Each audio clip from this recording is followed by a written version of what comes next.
गुरुर्ब्रह्मा गुरुर्विष्णु गुरुर्देवो महेश्वरः गुरु साक्षात् परब्रह्म तस्मै श्री गुरवे नमः।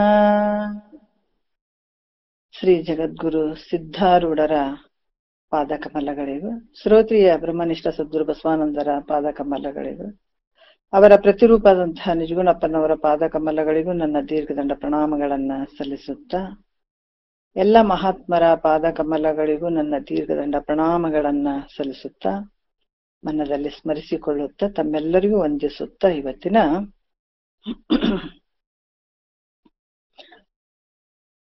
ನಿಜಗುಂಡ್ರು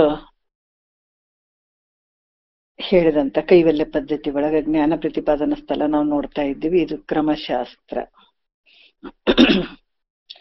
ಬಹಳಷ್ಟು ವಿಚಾರಗಳನ್ನ ಹೇಳಿದ್ರು. ಯಾಕಂದ್ರ ಶಿಷ್ಯ ತನಗ್ ಬಂದಂತ ದುಃಖವನ್ನ ಸದ್ಗುರುವಿಗೆ ಹೇಳಿ, ಅದೇ ಪ್ರಕಾರ ಸತ್ತು ಚಿತ್ತು ನಿತ್ಯಾನಂದ ಪರಿಪೂರ್ಣ ಸ್ವರೂಪ ನಿಂದಪ ಅಂತ ಎಲ್ಲ ಹೇಳಿದಾಗ, ಗುರುವಾಕ್ಯವನ್ನ ಕೇಳಿ ಆತ ಪರಬ್ರಹ್ಮ ಸ್ವರೂಪ, ಪರಮಾತ್ಮನ ಸ್ವರೂಪನೇ ಆತ ಆದಂಥದ್ದು. ಇಲ್ಲಿ ಜೀವತ್ವ ಭಾವ ಸಂಪೂರ್ಣವಾಗಿ ಹೋಗಿರ್ತದ, ನಿವೃತ್ತಿ ಆಗಿರ್ತಾವ. ಆಮೇಲೆ ಅತ್ಯಂತ ದುಃಖ ನಿವೃತ್ತಿ ಪರಮಾನಂದದ ಸ್ಥಿತಿಯಲ್ಲಿ ಆ ವ್ಯಕ್ತಿ ಇರ್ತಾನ. ಅದಕ್ಕೆ ಯೋಗಿ ಅಂತ ಹೆಸರು ಬರ್ತದ.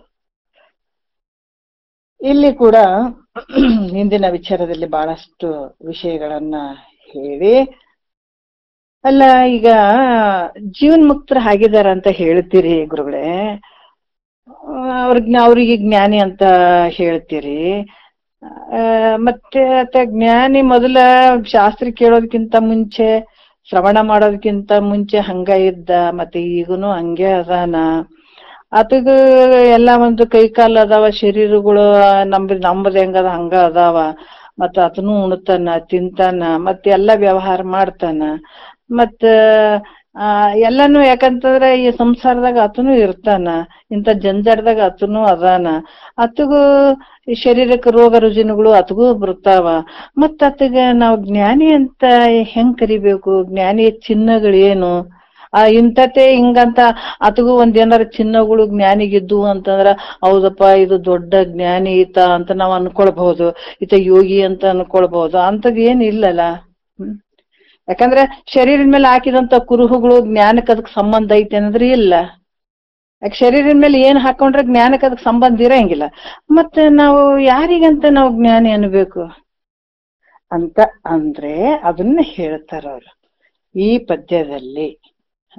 ಈ ಬಹಳಷ್ಟು ಜನ ನೋಡ್ರಿ, ಯಾಕಂತಂದ್ರ ಈ ಪೂರ್ವದಲ್ಲಿರುವಂಥದ್ದು ಮತ್ತು ಉತ್ತರೋತ್ತರ ಅಂತ ಹೇಳ್ತಾರೆ. ಯಾಕಂದ್ರ ಪೂರ್ವದಲ್ಲಿ ಆತ ಮಾಡುವಂತಹ ಒಂದು ನಡೆ ನುಡಿ, ಅವನ ಯಾವ ರೀತಿ ಆತನ ಜೀವನ ಒಂದು ಕ್ರಮಗಳು ಇತ್ತು ಅನ್ನುವಂಥದ್ದು ತಿಳ್ಕೊಂಡ ನಂತರ, ಮತ್ತ ಆತ ಗುರು ಮುಖಾಂತರ ಶ್ರವಣ ಮಾಡಿದ ನಂತರ ಯಾವ ರೀತಿ ಆತನ ಒಂದು ನಡತೆ ಬದಲಾವಣೆ ಆಗಿದಾನ ಅನ್ನುವಂಥದ್ದು ಬಹಳ ಮುಖ್ಯವಾಗಿ ತಿಳ್ಕೊಳ್ಬೇಕಾಗ್ತದೆ.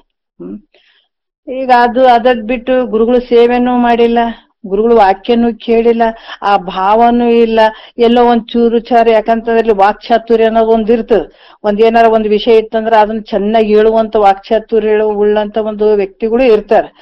ಮತ್ತ ಅವ್ರು ಯಾವ್ದು ಮಾಡೇ ಇಲ್ಲ, ಆದ್ರೂ ಕೂಡ ಇವಾಗ ದೊಡ್ಡ ಮಾತಾಡಿ ದೊಡ್ಡ ಗುರುಗಳು ಅನ್ಸ್ಕೋತಾರಲ್ಲ, ಮತ್ತೆ ಅವ್ರಿಗೆ ಗುರುಗಳು ಅನ್ಬೇಕನ್ನು ಅಂದ್ರೆ ವಿಷಯಗಳು ಇಲ್ಲಿ ತಿಳಿಸ್ತಾರೆ. ಯಾರಿಗೆ ಜ್ಞಾನಿ ಅನ್ಬೇಕು? ಈಗ ಆತ ಮಾತೇ ಆಡಂಗಿಲ್ರಿ, ಪ್ರವಚನನೇ ಹೇಳಂಗಿಲ್ರಿ, ಮತ್ತೆ ಆತ ಯಾವ ಶರೀರ ಮೇಲೆ ಚಿಹ್ನಗಳೂ ಇಲ್ಲ, ಮತ್ತ ಆತ ಜ್ಞಾನಿ ಅಲ್ಲ ಅಂತ ಅನ್ಬಹುದಲ್ಲ ಅಂತ ಹಂಗ ಹೇಳಕ್ನು ಬರ್ತದೇನ್ರಿ ಅಂತ. ಯಾಕಂದ್ರೆ ಜ್ಞಾನಿ ಇದ್ದತ್ತ ಇಂಥ ಚಿನ್ನ ಅಂತ ಏನು ಇರಂಗಿಲ್ಲ. ಆತ ಹಿಂಗ ಹೇಳಿ ಮಾಡ್ಲ ಅಂತ ಆತಗ ಹೇಳಕ್ಕೂ ಬರದೇ ಇದ್ರೂ ಇರ್ಬಹುದು. ಆತ ಆತ್ಮ ಸ್ವರೂಪದಲ್ಲಿ ಇರ್ತಾನೆ, ಬ್ರಹ್ಮಾನಂದದಲ್ಲಿ ಇರ್ತಾನ. ಆದ್ರೆ ಹೇಳುವಂತ ವಾಕ್ಚಾತುರ್ಯ ಆತಗ ಇರಂಗಿಲ್ಲ. ಆದ್ರೆ ಆತ ಅಜ್ಞಾನಿ ಅನ್ನಕ್ಕಾಗ್ತದನ? ಜ್ಞಾನಿನೇ ಇರ್ತಾನತ. ಅದಕ್ಕ ಎಲ್ಲಾದ್ರೂ ಇರ್ಲಿ, ಆತ ಮನೆಯಲ್ಲೂ ಇರ್ಬೋದು, ಹೊರಗಡೆ ಇರ್ಬೋದು, ಸಂಸಾರನು ಮಾಡ್ಬಹುದು, ರಾಜ್ಯಭಾರನು ಮಾಡ್ಬಹುದು. ಯಾವ ಜೀವನ್ಮುಕ್ತದಂಥ ಯೋಗಿ ಯಾವ್ದಾದ್ರೂ ಮಾಡ್ಬೋದು. ಅದ್ರಾತಿಗೆ ಯಾವ್ದು ಒಂದು ಕರ್ಮದ ಬಾಧೆಗಳು ಆತಗಿರಂಗಿಲ್ಲ ಅಂತ ಮೊದಲೇ ಹೇಳಿಬಿಟ್ಟಿದ್ದಾರೆ. ಹಂಗಾಗಿ ಮತ್ ಹಿಂಗಿದ್ರ ನಾವ್ ಹೆಂಗ್ ತಿಳ್ಕೊಬೇಕ್ರಿ, ಇಂಥವ್ರಿಗೆ ಜ್ಞಾನಿ ಅಂತ ಹೆಂಗ್ ಹೇಳ್ಬೇಕು ಅಂದಾಗ ಅದನ್ನ ನಡೆ ನುಡಿ ಮೊದಲು ಹೆಂಗಿದ್ದ ಅದನ್ನೆಲ್ಲ ಪೂರ್ವಾಪರ ವಿಚಾರಗಳನ್ನ ನೋಡು, ಮತ್ತೆ ಆಮೇಲೆ ಉತ್ತರ ಭಾಗದಲ್ಲಿರುವಂತ ಆತ ನಡತೆಯನ್ನ ನೋಡು, ನೋಡಿ ಇಂಥದ್ ಜ್ಞಾನಿ ಅಂತ ಕಂಡಿಡಕ್ ಬರ್ತದ ಅಂತ ಹೇಳ್ತಾರ ಅವ್ರು. 35ನೆಯ ಪದ್ಯದಲ್ಲಿ ಹೇಳ್ತಾರ, ಬಹಳಷ್ಟು ವಿಚಾರಗಳನ್ನ ಹೇಳ್ತಾರ. ನಾವು ಎಲ್ಲ ಹೇಳ್ತೀವಿ ಅಂತಂದ್ರೂ ಕೂಡ ಬರೀ ಅರ್ಥಜ್ಞಾನವಾಗಿರುವಂತದ್ಕ ಅದರಿಂದ ಏನ್ ಲಾಭ ಇಲ್ಲ, ಅನುಭಾವದ ಜ್ಞಾನ ಆಗ್ಬೇಕಾಗ್ತದೆ, ಇಲ್ಲಿ ಅಪರೋಕ್ಷ ಜ್ಞಾನ ಆಗ್ಬೇಕಾಗ್ತದೆ, ಅದು ಮುಖ್ಯ. ಹೇಳ್ತಾರಲ್ಲ ಅವರು ಏನಂತಂದ್ರ ಜನ ಮೆಚ್ಚಿ ನಡಕೊಂಡರಿ ನುಂಟು ಲೋಕದಿ, ಮನ ಮೆಚ್ಚಿ ನಡಕೊಂಬುವುದೇ ಚಂದವೋ. ಈ ಜ್ಞಾನ ಜನರಿ ಮೆಚ್ಚುವಂಥದ್ದಕ್ಕಲ್ಲ, ಇದು ನಮ್ದು ನಾವೇ ತಿಳ್ಕೊಂಡು ಆ ಜ್ಞಾನ ಆ ಸ್ವರೂಪದಲ್ಲಿರುವಂಥದ್ದು ಮುಕ್ತನಾಗುವಂಥದ್ದು ದೊಡ್ಡ ಕೆಲಸ ಇದು. ಅದಕ್ಕೆ ಇಲ್ಲಿ ಹೇಳ್ತಾರ, ಅಂತ ಜ್ಞಾನಿಯನ್ನ ಕಂಡಿಡಿಯಕ್ಕ ಬರ್ತದಪ್ಪ. ಜ್ಞಾನಿಯ ಅಂದವನ್ನು ಅರಿಯ ಎಂಬುವರು ಅನುಮಾನವೇಕೆ, ಅವನ ಅಂಗ ತಾನೇ ಸೂಚಿಸುತ್ತಿದೆ. ನೋಡ್ರಿ, ಯಾಕ ಅದನ್ನ ಯಾಕಂದ್ರ ಸ್ವಸ್ವರೂಪವನ್ನ ಅರ್ಥಕೊಂಡಂಥವನು ಬಹಳ ಆನಂದದಾಗಿರ್ತಾನ. ಅತಿಗೆ ಏನ್ ಎದ್ರದ್ದು ಏನ್ ಇರಂಗಿಲ್ಲ ನೋಡ್ರಿ ಅತಿಗೆ. ಹೇಳ್ತಾರಲ್ಲ ಅವ್ರು, ಬೇಕಾದಷ್ಟು ಏನೇ ಇದ್ರೂ ಕೂಡ ಆತ ಯಾವುದು ಒಂದು ಇದಕ್ಕ ಒಳಗಾಗಂಗಿಲ್ಲ, ತನ್ನ ಸ್ವಸ್ವರೂಪದ ಸ್ಥಿತಿಯಲ್ಲೇ ಆತ ಇರ್ತಾನಲ್ಲ ಅಂತ ಅರಿತಂಥ ಒಂದು ಜ್ಞಾನಿಯ ಒಂದು ಗುರುತು ಅಥವಾ ವಿಚಾರ. ಅದನ್ನ ನಮ್ಗ ತಿಳಿಯಕ್ ಬರಂಗಿಲ್ಲಲ್ರಿ ಅಂತಂದ್ರ ಅದ ಸಂಶಯ ಯಾಕೆ ಬಿಡ್ತಿ. ಆದ್ರ ಅದನ್ನ ಒಂದು ಸಂಶಯ ಮಾಡುವಂತ ಅವಶ್ಯಕತೆನೇ ಇಲ್ಲ. ಆತನ ಚಿಹ್ನಗಳು, ಆತನ ಮೊದಲು ಹೆಂಗಿದ್ದ ಮತ್ತ ಆಮೇಲೆ ಹೆಂಗಿದ್ದ ಅನ್ನುವಂಥದ್ದನ್ನ ನೀನ್ ಆ ಚಿಹ್ನಗಳು ತಿಳಿಸ್ತಾವ, ಚಿಹ್ನಗಳೇ ತಿಳಿಸ್ತಾವ, ಅದನ್ನ ತಿಳ್ಕೊ ಅಂತ ಹೇಳುವಂಥದ್ದು ಹೇಳಿ ಹಿಂದೆ ನಿನ್ನೆ ಒಂದು ವಿಚಾರದಲ್ಲಿ 1ನೇ ನುಡಿಯಲ್ಲಿ ವೈರಾಗ್ಯ ಮತ್ತೆ ಶಮೆ ದಮೆ, ಯಾಕಂದ್ರೆ ವಿವೇಕ ಫಸ್ಟ್ ಬರುವಂತದ್ದು ವಿವೇಕ, ಅದನ್ನ ನಿನ್ನೆ ಚೆನ್ನಾಗಿ ಹೇಳಿದ್ರು ಗುರುಗಳು. ಯಾಕಂತಂದ್ರ ಆ ವಿವೇಕ ಬರುವಂತದ್ದು ಕೂಡ ಇಂದಿನ ಒಂದು ಪೂರ್ವದಲ್ಲಿ ಮಾಡಿದಂತ ನಿಷ್ಕಾಮ ಪುಣ್ಯದ ಫಲದಿಂದಾನೇ ಅದು ವಿವೇಕ ಜಾಗ್ರ ಆಗ್ತದ. ಈ ಸಂಸಾರ ಏನ್ ರುಚಿ ಅಂತೀವಲ್ಲ, ಸಂಸಾರ ರುಚಿ ಆಯ್ತಂದ್ರ ಈ ಪಾರಮಾರ್ಥ ಕಹಿ ಆಗ್ತದ. ಪಾರಮಾರ್ಥ ಯಾವಾಗ ಕಹಿ ಅನಿಸ್ತು, ಸಂಸಾರ ಬಹಳ ರುಚಿ ಆಗ್ತದ. ಯಾವಾಗ ಅದು ಕಹಿ, ಸಂಸಾರ ಕಹಿ ಅನ್ಸಕ್ ಶುರು ಆಯ್ತು ಅಂದ್ರ ಸ್ವಲ್ಪ ಗೆದ್ದಿವ್ ಅನ್ಬೇಕು ನಾವು. ಇಲ್ಲ ಸಾಯವರೆಗೂ ಬರೀ ಅದನ್ನ ಮಾಡೋದು, ಇಲ್ರಿ ಇನ್ನು ಮುಗುದಿಲ್ರಿ, ಇನ್ನ ಸಾಯೋದ್ ಒಂದ್ ಸ್ವಲ್ಪ ದಿವಸ ಇರ್ತದ, ಬರೀ ಸಂಸಾರಕ್ಕೆ ಪಡ್ದಾಡ್ತದಲ್ಲ ಮನಸ್ಸು, ಅದಷ್ಟು ರುಚಿ ಹತ್ತದ್ರಿ ಪಾರಮಾರ್ಥ ಹತ್ತಂಗಿಲ್ಲ. ಅದಕ್ಕೆ ಎಷ್ಟು ವರ್ಷ ಇದ್ರೇನ್ರಿ, ತನ್ನನ್ನ ತಾನು ತಿಳ್ಕೊಳ್ದೆ ಇದ್ರ ಎಷ್ಟು ದಿವಸ ಇದ್ರೇನು. ಅದಕ್ಕೆ ಇಲ್ಲಿ ಕೂಡ ಹೇಳ್ತಾರ, ಯಾವಾಗ ಪರಮಾರ್ಥ ಸಿಹಿ ಅನ್ಸಕ್ ಶುರು ಆಯ್ತು, ಗುರುವಾಕ್ಯ ಸ್ವಲ್ಪ ಚಂದ ಅನ್ಸಕ್ ಶುರು ಆಯ್ತು, ಇದನ್ನ ತಿಳ್ಕೊಬೇಕನ್ನುವಂತ ಭಾವ ಯಾವಾಗ ಬಂತು, ಇದಕ್ಕೆ ಸಂಸಾರ ಕಹಿ ಅನಿಸಿ ಇದನ್ನ ಕೇಳ್ಬೇಕನ್ನುವಂತ ಒಂದು ಸ್ವಲ್ಪ ಪಾರಮಾರ್ಥ ಯಾವಾಗ ಸ್ವಲ್ಪ ಸಿಹಿ ಅನ್ಸಕ್ ಶುರು ಆಯ್ತು, ದೊಡ್ಡ ಪುಣ್ಯ ಅಂತ ನಾವೇ ತಿಳ್ಕೊಬೇಕು. ಮಂದಿ ಯಾರನ್ನ ಬಂದು ತಿಳಿಸ್ತಾರ ನಿನಗೆ, ನಿನ್ ಭಾವದಲ್ಲಿ ನೀನೇ ತಿಳ್ಕೊಬೇಕಿದೆ. ಏನ್ ಹೇಳ್ತಾರ ಇಲ್ಲಿ ವಿವೇಕ. ಅವಾಗ ಇಂದಿನ ಒಂದು ನಿಷ್ಕಾಮ ಪುಣ್ಯದಿಂದ ನಾವ್ ಇವತ್ತು ಹೇಳ್ತೀವಿ, ಇಲ್ರಿ ಮನ್ಯಾಗ ಬಾಳ ಕಷ್ಟ ಐತ್ರಿ, ಹಂಗೈತ್ರಿ, ಎಲ್ಲ ನೀನ್ ಒಳ್ಳೇದಕ್ಕೆ ಅನ್ಕೋಬೇಕದು. ಏನ್ ಕಷ್ಟ ಬಂದದ್ ಕೂಡ ಅದು ಮೋಹಾರ ಕಳಿತದಲ್ಲ ನಿನಗ. ಇಲ್ರಿ ಮನ್ಯಾಗ ಅವ್ರ ಸರಿ ಇಲ್ರಿ ಇವ್ರ ಸರಿ ಇಲ್ಲ, ಯಾರು ಸರಿ ಇದ್ರೇನು, ಯಾರು ಇರ್ಲಿಲ್ಲ ನಿನ್ಗೆ, ಹಿಂದೂ ಇಲ್ಲ ಮುಂದೂ ಇರಂಗಿಲ್ಲ, ಯಾರು ಇರಂಗಿಲ್ಲ, ಯಾವ ಮನುಷ್ಯರು ಇರಂಗಿಲ್ಲ ನಿನಗ. ಎಲ್ಲಾರು ತಮ್ ದಾರಿ ಬಂತು. ಯಾವಾಗ ರೈಲ್ವೆ ಸ್ಟೇಷನ್ದಾಗ ಏನ್ ಇಳಿತೀವಲ್ಲ, ನಮ್ಮೂರ್ ಬಂದಾಗ ನಾವ್ ಇಳಿದು ಹೋಗ್ಬಿಡ್ತೀವಿ ನೋಡು, ಹಂಗ ಎಲ್ಲಾರು ಇಳಿಯೋದು ಅಷ್ಟೇನೆ. ಇಲ್ಲ ಎಲ್ಲಾರು ಗುತ್ತಿಗಿಡ್ಕೊಂಡ್ ಕೂಡುವಂತ ಅವಶ್ಯಕತೆ ಇಲ್ಲ ಇಲ್ಲಿ. ಇಲ್ರಿ ಮನ್ಯಾಗ ಅವ್ರ ತ್ರಾಸ್ ಕೊಡ್ತಾರ್ರಿ, ಇವ್ರ ತ್ರಾಸ್ ಕೊಡ್ತಾರ್ರಿ, ಅದಕ್ಕೆ ನಮ್ಗೆ ಕೇಳಕ್ಕಂಗಿಲ್ಲ, ಅಂತವೇನಿಲ್ಲ. ಯಾವ್ದಾ ಮನೆಗೆ ಏನೋ ಒಂದ್ ತ್ರಾಸ ಇತ್ತು, ಏನೋ ಪ್ರತಿಬಂಧಕ್ಕಿತ್ತು, ಅದಾಯ್ತು ಇದಾಯ್ತು ಅಂತಂದ್ರು ಕೂಡ ಅದು ನೀನ್ ಒಳ್ಳೇದಕ್ಕಂತ ತಿಳ್ಕೊಂಡ್ಬಿಡು. ಯಾಕಂದ್ರ ಮೋಹ ಕಡಿಮೆ ಆಗ್ತದೆ, ಇನ್ನೇನು ಒಳ್ಳೇದೇ ಅಲ್ಲ. ಇನ್ನೊಂದ್ ಸ್ವಲ್ಪ ಭಕ್ತಿ ಕಡೆ ಇಡು. ಅವ್ರ ತ್ರಾಸ್ ಕೊಡ್ತಾರೆ, ಇವ್ರ ತ್ರಾಸ್ ಕೊಡ್ತಾರೆ, ಹಂಗೈತಿ, ಈ ಕಷ್ಟ ಐತಿ, ಆ ಕಷ್ಟ ಐತಿ ಅನ್ನೋದಕ್ಕಿಂತ ಆ ಮನಸ್ಸನ್ನ ಭಗವಂತನ ಕಡೆ ಜಾಸ್ತಿ ಇಟ್ಕೊಂಡ್ಬಿಡೋದು, ಒಳ್ಳೇದಕ್ಕೆ ಅಂತ ಹೇಳ್ಕೋಬೇಕು. ಕೆಟ್ಟದ್ದಲ್ಲ ಅದು. ಏನ್ ಮಾಡೋದು ಭಗವಂತ ಒಳ್ಳೇದಕ್ಕೆ. ಎಲ್ಲಾ ಕಷ್ಟ ಕೊಟ್ಟು ನೋಡ್ತಾನ, ಸುಖ ಕೊಟ್ಟು ನೋಡ್ತಾನ. ಎಲ್ಲಾ ಕಷ್ಟ ಕೊಡ್ತಾನ, ಸುಖ ಕೊಡ್ತಾನ, ತಿಕ್ತಾನ, ತೇಯ್ತಾನ. ಎದುರಿಕೊಳ್ಳದೆ ಧೈರ್ಯದಿಂದಿದ್ದಾಗ ಭಗವಂತ ಎತ್ತಿಕೊಡ್ತಾನ. ಅವಾಗ ಬೆದರದೇ ಇದ್ದರೆ ಎತ್ತಿಕೊಡ್ತಾನ.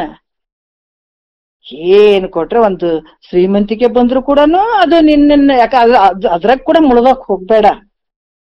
ಬಡತನ ಬಂದ್ರು ಎಲ್ಲ ನಿನ್ಗೆ ಏನ್ ಬರೋದೆಲ್ಲ ಒಳ್ಳೇದಕ್ಕೆ ಅಂತ ತಿಳ್ಕೋಬೇಕು. ಯಾಕಂದ್ರ ನಮ್ಮ ಒಳ್ಳೇದಕ್ಕೆ ಮಾಡಿರ್ತಾನೆ ಭಗವಂತ ಅಂತ ತಿಳ್ಕೊಂಡು ಆ ಹೆಚ್ಚಿನ ಭಾವ ಏನ್ ಮಾಡ್ಬೇಕು, ಭಗವಂತನ ಕಡೆನೆ ನಾವು ಭಾವ ಇಟ್ಕೊಂಡು ಹೋಗುವಂಥದ್ದು. ಅದಕ್ಕೆ ಈತ ಹಂಗ ಮಾಡಿದನೀಗ.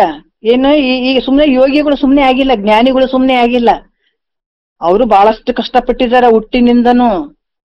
ಅದ್ರ ಭಾವ ಎಲ್ಲಿತ್ತಂದ್ರೆ ಈ ಕಡೆ ಇರ್ಲಿಲ್ಲ ಅವ್ರಿಗೆ. ಏನ್ ಬಂದ್ರು ಕೂಡ ಎಲ್ಲಾ ಭಾವ ತಂದು ಭಗವಂತನ ಒಂದು ಇದ್ರಲ್ಲೇ ಅವ್ರು ಆ ಭಾವ ಇಟ್ಟಂತವ್ರು, ನಿಜ ಭಕ್ತಿ ಇಟ್ಟಂತವ್ರು ಇವರೆಲ್ಲ. ಅದಕ್ಕೆ ಏನ್ ಹೇಳ್ತಾರ, ಆ ಭಾವ ಯಾವಾಗ ಇಲ್ಲಿ ಅನೇಕ ಜನ್ಮಗಳಿಂದ ಮಾಡಿದಂತ ಪುಣ್ಯದ ಫಲದಿಂದ ವಿವೇಕ ಜಾಗ್ರ ಆಯ್ತು. ಯಾವಾಗ ವಿವೇಕ ಜಾಗ್ರ ಆಯ್ತು, ಇದು ನಿತ್ಯ ಅದ, ಇದು ಅನಿತ್ಯ ಅದ ಅನ್ನುವಂತ ಭಾವ ಯಾವಾಗ ಬಂತು, ಅವಾಗ ವೈರಾಗ್ಯ ಬರ್ತದ. ವೈರಾಗ್ಯ ಬಂತಂದ್ರ ಮನಸ್ಸಿಗೆ ಸ್ವಲ್ಪ ವಿಷಯಗಳ ದೋಷ ದರ್ಶನ ಗೊತ್ತಾಯ್ತು ಅಂದಾಗ ಆ ಮನಸ್ಸು ಹೊರಗಡೆ ಹೋಗಂಗಿಲ್ಲ, ಒಂದ್ ಕಡೆ ಸುಮ್ಮನೆ ಒಂದ್ ಏಕಾಗ್ರತೆ ಅಲ್ಲಿ ಬರ್ತದ. ಕ್ಷಮೆ ಅಂತಂದ್ರೆ ವಿಷಯಾದಿಗಳ ಮೇಲ್ಗಡೆ ಹೋಗಲ್ಲ, ವಿಷಯಾದಿಗಳನ್ನು ಬಯಸೋದಿಲ್ಲ ಈ ಮನಸ್ಸು. ಅವಾಗ ಏನಾಗ್ತದೆ, ತನ್ನ ವಶ ಆಗ್ತದೆ. ಇದು ವೈರಾಗ್ಯ ಭಾವ ಬಂದಾಗ ಅದೇನಾಗ್ತದ ಅಂತಂದ್ರ ಆ ಮನಸ್ಸು ತನ್ನ ಹಿಡಿತಕ್ಕೆ ಬರ್ತದೆ. ಅವಾಗ ಇವು ಶಮ ದಮಾದಿಗಳನ್ನೆಲ್ಲ ಮಾಡ್ಕೊಂಡು ಕುಂತಾಗ ಇದೆಲ್ಲ ಮಾಡ್ಕೊಂಡಿರ್ತಾನಲ್ಲ. ಅದಕ್ಕೆ ಇಲ್ಲಿ ಶಮೆ ಇದೆಲ್ಲ ನಿನ್ನೆ ಒಂದು ವಿಚಾರದಲ್ಲಿ ಹೇಳಿದ್ರಿ. ಈಗ ಎರಡನೆಯ ಒಂದು ನುಡಿಯಲ್ಲಿ ನೋಡೋಣ. ಯಾವಾಗ ಇಲ್ಲಿ ಈ ವಿಚಾರವನ್ನ ಆತ ಯಾವಾಗ ಮನಸ್ಸು ಶಾಂತ ಆಯ್ತು ಅಂದಾಗ, ಯಾಕಂದ್ರೆ ಮನಸ್ಸು ಗದ್ದಲ್ಕ್ ಹಾಕೊಂಡಾಗ ವಿಚಾರಗಳು ನಮ್ಗೆ ಒಳ್ಳೆ ವಿಚಾರಗಳು ಬರಂಗಿಲ್ಲ. ಯಾಕೆ ಮಹಾತ್ಮರು ಈ ಸತ್ವ ರಜೋ ತಮೋ ಗುಣ ಏನಿರ್ತಾವಲ್ಲ, ಸತ್ವ ಗುಣವನ್ನ ಈ ಶಾಸ್ತ್ರವನ್ನ ಕೇಳ್ಬೇಕಾದಾಗ ನೋಡ್ರಿ, ಸತ್ವ ಗುಣ ಮೇಲ್ಮುಖನೇ ಇಟ್ಕೋಬೇಕು. ಯಾವತ್ತು ಸ್ವಲ್ಪ ಈ ಚಿಂತನ ಮಾಡ್ಬೇಕಾದ್ರೆ, ಶ್ರವಣ ಮನನ ನಿಧಿಧ್ಯಾಸನ ಇವೆಲ್ಲ ಮಾಡ್ಬೇಕಾದಾಗ ಸತ್ವ ಗುಣದಲ್ಲೇ ಇದೆಲ್ಲ ಮಾಡ್ಕೊಳಕ್ ಸಾಧ್ಯ ಆಗ್ತದೆ. ಬೇರೆ ರಜೋಗುಣ ತಮೋ ಗುಣ, ಯಾಕಂದ್ರೆ ಮನುಷ್ಯನಿಗೆ ಗೊತ್ತದಿಲ್ಲ ಏನಂತ ಮಾಡ್ಕೊಳ್ಬೇಕು, ಏನನ್ ಬಿಡ್ಬೇಕು ಅನ್ನೋದು ಗೊತ್ತದಲ್ಲ. ಅದು ನಿನ್ನ ಪ್ರಯತ್ನ ಪಟ್ಟು ಸತ್ವಗುಣವನ್ನೇ ಮೇಲ್ಮುಖ ಮಾಡ್ಕೊಳ್ಳಿಕ್ಕೆ ಪ್ರಯತ್ನ ಮಾಡ್ಬೇಕಾಗ್ತದೆ. ರಜೆ ಗುಣ ಇದ್ದಾಗ ಕೂಡ ಈ ವಿಚಾರ ಹತ್ತಂಗಿಲ್ಲ, ತಮೋ ಗುಣ ಇದ್ದಾಗ ಕೂಡ ಇದು ತಟ್ಟಂಗಿಲ್ಲ ಈ ವಿಚಾರಗಳು. ಹಂಗಾಗಿ ಯಾವಾಗ ಈ ಶಮೆ ಅನ್ನುವಂಥ ಸಾಹಸ ಗೊತ್ತಿದೆ, ಆವಾಗ ಅಂತ ಶಾಂತವಾದ ಮನಸ್ಸು ವಿಚಾರವನ್ನು ಮಾಡಾಕ ಶುರು ಮಾಡ್ತದ. ಯಾವುದು ಇದು ಅತ್ಯಂತ ದುಃಖ ನಿವೃತ್ತಿ ಪರಮಾನಂದದ ಒಂದು ಸ್ಥಿತಿಯನ್ನ ಪಡ್ಕೊಳ್ಬೇಕು ಅನ್ನುವಂಥ ಒಂದು ಈ ಏನಂದ್ರ ಆ ಪರಮ ಪುರುಷಾರ್ಥವಾದಂತ ಒಂದು ಮುಕ್ತಿಯನ್ನ ಪಡ್ಕೊಳ್ಬೇಕನ್ನುವಂತ ಭಾವ ಉತ್ಪತ್ತಿ ಆಗ್ತದೆ, ಅಲ್ಲಿ ಉತ್ಪತ್ತಿ ಆಗ್ತದೆ. ಇಲ್ಲಾಂದ್ರೆ ಸುಮ್ನೆ ಎಲ್ಲೆಲ್ಲೋ ಕಳೆದ್ ಬಿಡೋದು. ಅದಕ್ಕೆ ಹೇಳ್ತಾರ, ಮಂಗನ ಕೈಯಿಗೆ ಮಾಣಿಕ್ಯದಂತೆ ಹಾಂಗು ಹಿಂಗು ಕಳೆದಿತ್ತಂತೆ. ಇದು ಮಂಗನ ಕೈಗೆ ಮಾಣಿಕ್ಯ ಕೊಟ್ಟಂಗ ಆಗ್ಬಿಟ್ಟದ, ಮನಸ್ಸು ಹೆಂಗ್ ಹೇಳ್ತದ ಹಂಗ್ ಕುಣಿತದ ಇದು. ಅದಕ್ಕೆ ಮನೋ ಎತ್ರ ಗಚ್ಚಂತಿ ತತ್ರ ಗಚ್ಚಂತಿ ವಾನರ ಕೋತಿಗಿದಕ್ಕೇನು ವ್ಯತ್ಯಾಸ ಇಲ್ಲ. ಮನಸ್ಸು ಹೇಳಿದಂಗೆ ಕೇಳಿದ್ರ ಅದೇ ಸ್ಥಿತಿನೇ ನಿನಗೆ. ಮನುಷ್ಯ ಅನ್ನಂಗ್ಲಪ್ಪ, ಕೋತಿಗಳ ತರ ಪ್ರಾಣಿ ಪಕ್ಷಿಗಳ ತರ ನೀನಿದಿ. ಮತ್ ನೀನ್ ಮನಸ್ಸಿನಾಗ ಕೇಳ್ಕೊಂತ ಹೋದ್ರ ಅದು ನಿನ್ಗೇನ್ ಮನುಷ್ಯ ಅಂತಾರೆ ನಿನಗೆ. ಅದಕ್ಕ ಅವ್ರು ಹೇಳ್ತಾರೆ, ಯಾವಾಗ ಆ ಮನಸ್ಸು ಶಾಂತ ಆಯ್ತು ಅಂತಂದಾಗ ಅಲ್ಲಿ ವಿಚಾರಗಳು ನಿನಗ ಬರ್ತಾವ. ಇಂಥ ಒಂದು ದುಃಖವನ್ನ ನಿವೃತ್ತಿ ಮಾಡ್ಕೊಂಡು ಪರಮಾನಂದದ ಪ್ರಾಪ್ತಿ ನಾನು ಮಾಡ್ಕೊಳ್ಬೇಕು, ತಿಳ್ಕೊಳ್ಬೇಕನ್ನುವಂತ ಒಂದು ಇಚ್ಛೆ ಅಲ್ಲಿ ಉತ್ಪತ್ತಿ ಆಗ್ತದೆ. ಅದಕ್ಕೆ ಈ ರೀತಿಯಾಗಿ ಶಮೆಯಿಂದ ಏನಾಯ್ತು ಅಂದ್ರೆ ಮುಮುಕ್ಷತ್ವ ಭಾವ ಬರ್ತದಲ್ಲಿ. ಬಹಳ ಶ್ರೇಷ್ಠ ಮಟ್ಟದ ಇದು ವಿಚಾರ. ಅದಕ್ಕೆ ಹೇಳೋದು ಸುಖೇಚ್ಛ ಈ ಭಾವ ಸಪ್ತಭೂಮಿ ಕೊಳಗೆ ಈ ಭಾವ ಮೊದಲನೇದ್ ಭಾವ ಬರ್ಬೇಕಾದ್ರೇನೆ ಬಹಳ ದೊಡ್ಡ ಎಷ್ಟೋ ಜನ್ಮದ ಪುಣ್ಯ ಅಂತ ಹೇಳ್ತಾರ ಅವ್ರು. ನಾವೆಲ್ಲ ಹಿಂಗ ಸ್ವಲ್ಪ ಒಂದ್ ಏನೇ ಆಗ್ಲಿ ಎಲ್ಲೋ ಈ ಸತ್ಸಂಗಗಳು ಯಾವುದೇ ಆಗ್ಲಿ, ತತ್ವದ ವಿಚಾರಗಳು ಮುಖ್ಯವಾಗಿ ತತ್ವದ ವಿಚಾರಗಳು ಬಹಳ ಮುಖ್ಯ. ಇವತ್ತು ನಾವು ಕೇಳ್ಬೇಕನ್ನುವಂತ ಭಾವ ನಮಗ್ ಬಂದದಂದ್ರೆ ನಾವು ಎಷ್ಟೋ ಜನ್ಮದ ಪುಣ್ಯದ ಫಲ ಅಂತ ಅನ್ಕೊಳ್ಬೇಕಾಗ್ತದೆ. ಅದಕ್ಕೆ ಈ ರೀತಿ ಆ ಒಂದು ಮುಮುಕ್ಷತ್ವ ಭಾವ ಬಂತು ಅಂದಾಗ ಈಗ ಎರಡನೇ ನುಡಿಯಲ್ಲಿ ಹೇಳ್ತಾರ, ಪರಮುಕ್ತಿ ಒಲುಮೆಗೆ ಗುರು ಸೇವೆ ಸೂಚನೆ, ಗುರುಪಾದ ಸೇವೆಗೆ ವೇದಾರ್ಥ ಸೂಚನೆ, ವರ ವೇದಾರ್ಥಕ್ಕೆ ಶರೀರಾದಿ ನೇತಿಯೇ ಸೂಚನೆ, ಶರೀರಾದಿ ನೇತಿಗೆ ತಾನಾರೆಂಬುದೇ ಸೂಚನೆ. ಎರಡನೇ ನುಡಿಯಲ್ಲಿ ಎಷ್ಟು ಅದ್ಭುತವಾಗಿ ಹೇಳ್ತಾರೆ ನಿಜಗೊಂಡ್ರಿ. ಹಂತವಾಗಿ ಕರ್ಕೊಂಡು ಹೋಗ್ತಾರೆ ನಮ್ಮನ್ನ. ಹೆಂಗ್ ಹೇಳ್ತಾರಂತಂದ್ರೆ, ಪರಮುಕ್ತಿ ಒಲುಮೆಗೆ ಗುರು ಸೇವೆ ಸೂಚನೆ, ಶ್ರೇಷ್ಠವಾದಂತಹ ಮುಕ್ತಿ ಮುಮುಕ್ಷತ್ವಕ್ಕ ಏನು ಅಂದ್ರ ಇಂಥ ಮೋಕ್ಷವನ್ನ ಪಡಿಬೇಕು ಅಂತ ಯಾವಾಗ ಇಚ್ಛೆ ಬಂತು ಅಂತಂದಾಗ ಅವಾಗ ಹುಡುಕ್ಲಿಕ್ಕೆ ಶುರು ಮಾಡ್ತಾನ. ಯಾರನ್ನ? ಸದ್ಗುರುವಿಗೆ. ಅಲ್ಲಿನೂ ಕೆಲವು ಪುಣ್ಯಗಳು ಹೇಳುತ್ತಾರೆ. ಯಾಕಂದ್ರೆ ಅಲ್ಲಿನೂ ಕೆಲವು ಗುರುಗಳನ್ನು ಕೂಡ ನಾವು ಬಹಳ ಹುಷಾರಾಗಿ ಅಲ್ಲಿ ತಗೊಳ್ಬೇಕಾಗ್ತದ. ಅಲ್ಲಿ ಅದಕ್ಕೆ ಹೇಳ್ತಾರೆ, ಕರುಣ ರಸದ ಕೋಡಿ ವರಿವ ಕಟಾಕ್ಷದ ಪರತತ್ವ ಅರೂಪವ ಆಲಾಪದ ವರ ಪುಣ್ಯಮಯ ಶರೀರದ ನಿರಾಭಾರಿ ಸದ್ಗುರುವಿರಲೆನ್ನ ಮಾನಸದಲ್ಲಿ ಅಂತ. ಎಂತ ಗುರು ಇರ್ಬೇಕಂತಂದ್ರ ಕರುಣ ರಸದ ಕೋಡಿ ವರಿವ ಕಟಾಕ್ಷದ ಅಂತ ಹೇಳ್ತಾರ ಅವರು. ಅದನ್ ಬಳಿ ಕರುಣೆ ಇರ್ಬೇಕು ನೋಡ್ರಿ, ಅದು ಬಹಳ ಮುಖ್ಯ. ಒಬ್ಬ ಶಿಷ್ಯ ಬಂದು ಪಾದಕ್ಕೆ ಬಿದ್ದಪ್ಪ, ಜನನ ಮರಣ ಬಹಳ ದುಃಖ ಆಯ್ತು ಅಂತ ಕೇಳಿದಾಗ ಆತನನ್ನು ಉದ್ಧಾರ ಮಾಡುವಂತ ಶಕ್ತಿ ಆ ಸದ್ಗುರುವಿಗೆ ಇರ್ಬೇಕಾಗ್ತದಲ್ಲ. ಅದೇನು ಅಂತಂದ್ರೆ ವರ ಪುಣ್ಯಮಯ. ಯಾಕಂದ್ರ ಪರತತ್ವ ಅರೂಪವ ಆಲಾಪದ, ಬರೇ ಪರತತ್ವದ ಬಗ್ಗೆನೇ ಹೇಳ್ಬೇಕತ್ತ. ಅದೇ ವಿಚಾರನೇ ಅದೇ ಎಲ್ಲೆಲ್ಲಿ ಬಂದು ಏನ್ ಬೆಳೆದ್ರಪ್ಪ, ಏನ್ ಬಿತ್ತಿದ್ರಪ್ಪ, ಮನೆಗೆ ಎಷ್ಟು ರೊಕ್ಕ ಗಳಿಸಿರಪ್ಪ, ಎಷ್ಟು ಆಸ್ತಿ ಐತಪ್ಪ ಅಂತ ಕೇಳ್ಬೇಕೇನ ಸದ್ಗುರು? ಹಂಗ ಕೇಳಂಗಿಲ್ಲ ಅದು. ಯಾಕಂದ್ರೆ ಅದಕ್ಕೆ ಹೇಳ್ತಾರೆ, ಎಂತ ಸದ್ಗುರು ಅಂದ್ರ ಪರತತ್ವ ಅರೂಪವ ಆಲಾಪದ ವರ ಪುಣ್ಯಮಯ ಶರೀರದ ನಿರಾಭಾರಿ ಸದ್ಗುರುವಿರಲ್ಲ ಮಾನಸದಲ್ಲಿ ಅಂತ ಕೊಂಡಾಡ್ತಾರೆ. ಅದಕ್ಕ ಆತ ಏನ್ ಮಾಡಿದ, ಈಗ ಬಹಳಷ್ಟು ಕಷ್ಟಪಟ್ಟ ಇದೆಲ್ಲಾ ವಿಚಾರಗಳನ್ನ ಮಾಡಿ ಮೋಕ್ಷ ಪಡಿಬೇಕಲ್ಲ. ಇದು ಯಾರಿಗಾರ ಗೊತ್ತಾಗ್ತದ? ಈ ಸಂಪತ್ ಒಳಗಡೆ ಇದ್ದದ್ದು, ನಮ್ಮ ಮನಸ್ಸಿನಲ್ಲಿ ಇದ್ದದ್ದು ಗೊತ್ತಾಗ್ತದ ಯಾರಿಗಾದ್ರ? ಕಷ್ಟ ಇಲ್ಲಲ್ಲ. ಇದು ಒಳಗ ನಡೆದಿರ್ತದ ಅಂತ ಮುಮುಕ್ಷಿಗೆ ಯಾರಿಗೂ ಗೊತ್ತಾಗದೆ ಇರುವಂತ ಸಂಪತ್ತಿದು. ಅದು ಒಳಗ ಇದೆಲ್ಲ ನಡೆದಿರ್ತದ. ಸದ್ಗುರು ಹುಡುಕ್ತಾ ಇರ್ತಾನ, ಅರಸ್ತಾ ಇರ್ತಾನೆ, ಎಲ್ಲಿದ್ದಾನ ತಿಳ್ಕೊಳ್ಳೋದು. ಹುಡುಕಿದ್ರಲ್ಲ ವಿವೇಕಾನಂದ್ರ 2-3 ಡಿಗ್ರಿ ತಗೊಂಡಂತಾರ, ಬೇಕಾದಷ್ಟು ಡಿಗ್ರಿ ಪಡೆದಂತ ಎಜುಕೇಟೆಡ್ ವಿವೇಕಾನಂದ್ರು. ಅವ್ರ ಮನಸ್ಸಿನಲ್ಲಿ ನೋಡ್ರಿ ಆ ತುಳಿತ ಇತ್ತು. ಏನಿರ್ಬೋದು ದೇವ್ರ ಅಂದ್ರೆ ಕಣ್ಣಿಗೆ ಕಾಣಿಸ್ತಾನ, ಹೆಂಗ ಅದನ್ನ ದೇವ್ರ ಅದಾನ ಅಂತ ಎಲ್ಲಿರ್ಬೋದು ದೇವ್ರು, ಅದನ್ನ ನೋಡ್ಬೇಕಲ್ಲ ನಾನು ಅನ್ನುವಂತ ಒಂದು ಭಾವ ಸೆಳೆತ ಹೆಂಗಿತ್ತು ಅವ್ರಿಗೆ ಅಲ್ಲ. ಅವಾಗೆ ಹುಡುಕ್ತಾ ಅವ್ರು ಓದ್ತಾ ಇದ್ರು, ಹಂಗ ಹುಡುಕ್ತಾನೆ ಇದ್ರು. ಯಾರು ಹೇಳ್ತಾರೆ, ಯಾವ ಮಹಾತ್ಮರು ಹೇಳ್ತಾರೆ ಇದನ್ನ ನೋಡ್ರಿ, ಎಷ್ಟು ಜನ್ಮದ ಪುಣ್ಯ. ಯಾರು ನನಗ್ ತಿಳಿಸ್ತಾರ? ಎಲ್ರಿಗೆ ಕೇಳೋರು, ಏನು ದೇವ್ರು ಇದ್ದಾನಂತಾರ, ನಮ್ ಕಣ್ಣಿಗೆ ಕಾಣಂಗೆ ಇಲ್ಲ, ನಮ್ ಅನುಭವ ಬರ್ಬೇಕಾಗಿತ್ತಲ್ಲ, ನಮ್ಗೆ ಗೊತ್ತಾಗ್ಬೇಕಾಗಿತ್ತಲ್ಲ. 12 ಪ್ರಶ್ನೆಗಳು ಕೇಳದ. ನಿನ್ನ ಪ್ರಶ್ನೆಗೆ ಯಾರಪ್ಪ ಹೇಳೋದು ಉತ್ತರ? ಚಲೋ ಅಲ್ಲಿ ಗುರುಗಳನ್ನ ನೋಡ್ರಿ, ಇಂತಲ್ಲಿ ಅದಾರ ಅಂತಲ್ಲಿ ಅದಾರ. ಎಲ್ಲಾ ಕಡೆ ಹೋದ್ರೆ ಸಿಗ್ಲಿಲ್ಲ ಉತ್ತರ. ಇಂತಲ್ಲಿ ಕಲ್ಕತ್ತೊಳಗೆ ಇಂತಲ್ಲಿ ಅದಾರ, ರಾಮಕೃಷ್ಣ ಪರಮಹಂಸರು ಅಂತ ಒಬ್ರು ಗುರುಗಳದಾರ, ಅಲ್ಲಿ ಹೋಗಿ ನೀವು ಕೇಳಿದ್ರೆ ನಿಮ್ಗೆ ಅದು ಉತ್ತರ ಸಿಗಬಹುದು ಅಂತ ಹೇಳಿದಾಗ ಅಲ್ಲಿಗೆ ಬಂದ್ರು ಅವರು ಅಲ್ಲ. ಬಂದು ಅಲ್ಲಿ ಶರಣಾಗತನ ಆದ್ರು ನೋಡ್ರಿ. ಅಲ್ಲಿ ಅವ್ರಿಗೆ ಗೊತ್ತಾಗ್ಬಿಡ್ತು ಕ್ಷಣದಲ್ಲೇ ತೋರಿಸಿದ ಸದ್ಗುರು ಬಲ್ಲಿ ಅಂತ ಮಹಿಮೆ ಇರ್ತದೆ, ಇಲ್ಲ ಅಂತಿಲ್ಲ. ಅವಾಗಿತ್ರು ಈಗಿಲ್ಲ ಅಂತಲ್ಲ, ಈಗೂನು ಇದ್ದಾರ ಮಹಾತ್ಮರಂಗ.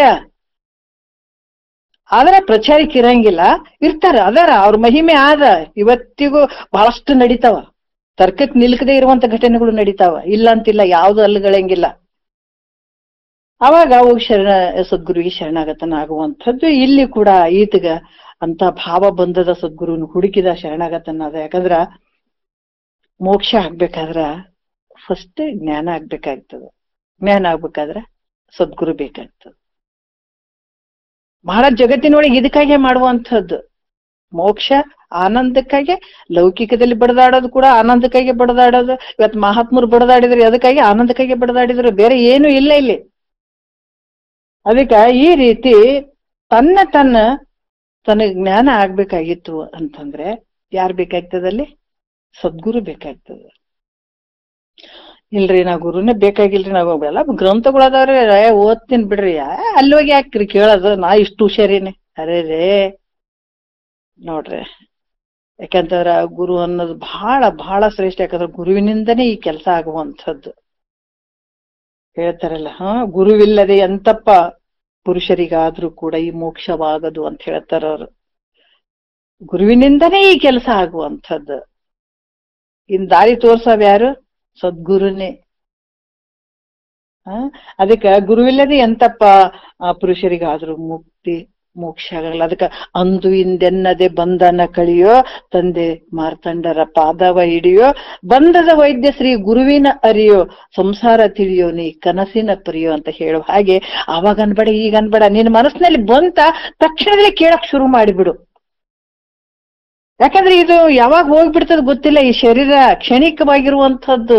ಇದು ತಪ್ಪಿತು ಅಂದ್ರೆ ಮತ್ತ ಬಹಳ ಕಷ್ಟ ಐತಪ್ಪ. ಅದಕ್ಕ ಅವಾಗ ಅನ್ಬೇಡ ಈಗ ಅನ್ಬೇಡ, ತಕ್ಷಣ ಮಾಡ್ಕೊಂಡ್ಬಿಡುವಂಥದ್ದು. ಅದರಿಂದ ಇಲ್ಲಿ ಏನಾಗ್ತದ, ಜ್ಞಾನ ಪಡ್ಕೊಳ್ಬೇಕಾದಂಥವ್ರು ಮೋಕ್ಷದ ಅಪೇಕ್ಷೆ ಉಳ್ಳಂಥವ್ರು, ಮೊದಲನೇ ಮಾತು ನೋಡ್ರಿ. ಯಾಕಂದ್ರೆ ಮುಮುಕ್ಷತ್ವ ಭಾವ ಬಂದಂಥವ್ರು ಇದು ಗುರುಗಳಿಗೆ ಶರಣಾಗತನಾಗಿ ಇದನ್ನ ಶ್ರವಣ ಮಾಡ್ತಕ್ಕಂಥದ್ದು ಬಹಳ ಮುಖ್ಯ.